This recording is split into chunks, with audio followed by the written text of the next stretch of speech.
कर्जा लेके, पूरी जीवन की कमाई लेके जमीन खरीदी थी, और आज वो पैसा देने के लिए भाजपा विधायक सिकंदराबाद बिल्कुल भी तैयार नहीं है। इस पूरी साठगांठ में नगर पालिका से एक मामला और हमारे सामने है, जो अभी हम जिक्र कर रहे थे आपसे। इनका टेंडर था नगर पालिका में, और नगर पालिका के अंदर इनका जो टेंडर था उसको हटा दिया गया, इनको बताया नहीं गया।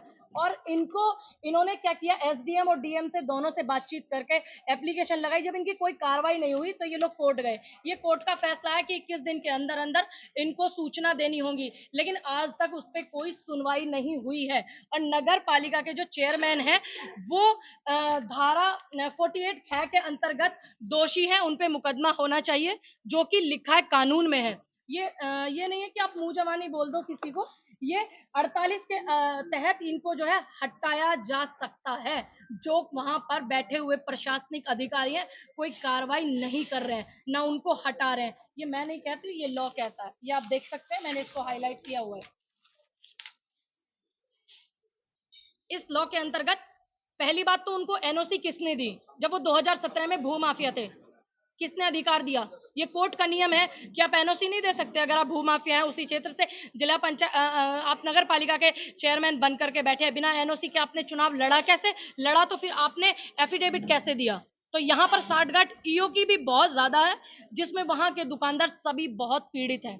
ठीक। दूसरी बात, ये जो फैक्ट्री का मामला विधायक जी का चला आ रहा है, इतने सारे रिकॉर्डिंग है, मैं आपको पेश करना चाहूंगी।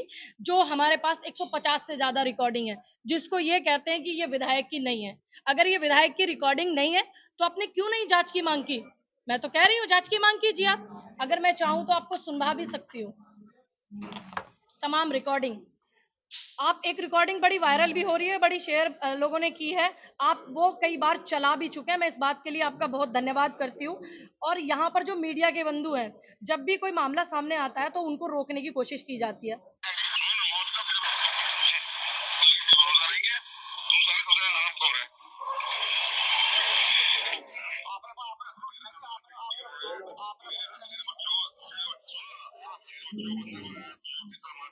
तेरे बच्चों को बंधक बनाया, तुझे पीटा, तेरे साथ सही हुआ।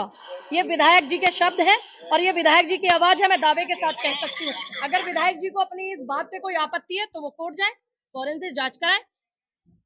और यहाँ पर एक बात और सामने क्लियर कर दूं, क्योंकि बहुत सारी परिस्थितियां इंसान अक्सर नहीं रह पाता, लेकिन अगर अब इन्होंने इस तरीके की हरकत की तो अपनी हरकतों से ये बाज नहीं आए तो ध्यान रखिएगा, पूरे बुलंदशहर में ही नहीं, पूरे इस बात को पूरे देश में भी उठाया जाएगा। और इस चीज से आप ये मत सोचिएगा कि आप बड़े फेमस हो जाएंगे, प्रसिद्ध हो जाएंगे, है ना। आप मुंह काले के लिए अपना फेमस होंगे। अगर आपको किसी चीज से कोई दिक्कत है तो आप कोर्ट जाइए। कोर्ट क्यों नहीं जाते हैं? मुख्यमंत्री जी जीरो टॉलरेंस की बात। बुलडोजर चलाएंगे। आप देखिए, ये हमारे विक्टिम बैठे हुए हैं भाई हमारे, इन्होंने उप मुख्यमंत्री और मुख्यमंत्री दोनों को ही निवेदन किया, और दोनों की ये स्लिप है। आप देखिए, ये सरकारी उत्तर प्रदेश सरकार की स्लिप है, जिन्होंने इन्होंने बड़ी रिक्वेस्ट किया मिलने के लिए, और इन्होंने पोर्टल पे अपनी रिपोर्ट भी दर्ज की, कोई कार्रवाई नहीं हुई। तो कब चलेगा सिकंदराबाद विधायक के यहाँ पर बुलडोजर? और दूसरी बात, जब सिकंदराबाद विधायक चुनाव लड़े थे, क्या उनकी आर्थिक स्थिति थी? मैं मानती हूँ कि पार्टियां मदद करती हैं, जो गरीब प्रत्याशी होता है उसकी मदद की जाती है। चुनाव के दौरान मेरे पास एक 50 मिनट की ऐसी रिकॉर्डिंग है जो सिकंदराबाद चेयरमैन की भी है, जिसमें वो अपने पैसों का जिक्र कर रहे हैं कि मैं ऐसे ही नहीं चेयरमैन बना हूं, ऐसे टिकट नहीं लेकर के आया हूं, मैंने 1 CR खर्च किया है टिकट लाने के लिए, मैंने उसके मुंह पे फेंक के मारा है। 50 मिनट की रिकॉर्डिंग है। आप सुनना पसंद करेंगे तो जब दिल करेगा आपका सुनाया जाएगा। उधर विधायक ने चुनाव लड़ा, जनता जब सिकंदराबाद की किसी को भी ला करके आपने क्या किया? आज तक जितनी पार्टियां सभी ने लोकल कैंडिडेट वहां पर दिए हैं। सिकंदराबाद में भाजपा ने आपको क्या दिया? लोगों ने वोट दिया। पूरा का पूरा चुनाव सिकंदराबाद विधायक लड़े योगी जी और मोदी जी के नाम पर।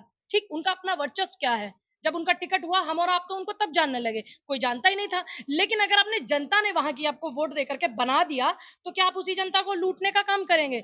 अब ये राम नाम की लूट तो है नहीं जो आप लूट सकें तो लूट।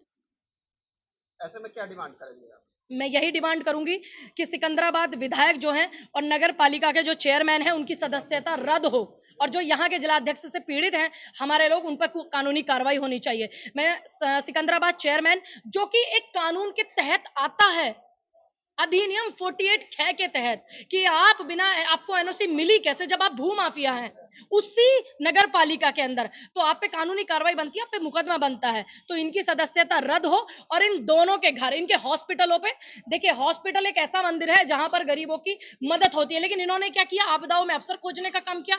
इनके हॉस्पिटल और इनके घर पर बुलडोजर कब चलेगा?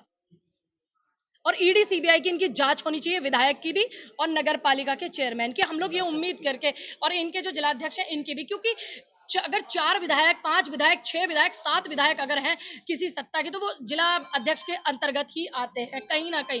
तो मैं जानती हूँ मेरे लोकसभा सांसद जो हैं वो इसमें बिल्कुल इन्वॉल्व नहीं होंगे, क्योंकि मेरी उनसे कल रात ही बात हुई थी, तो मैंने उनको सारा वाक्य बताया।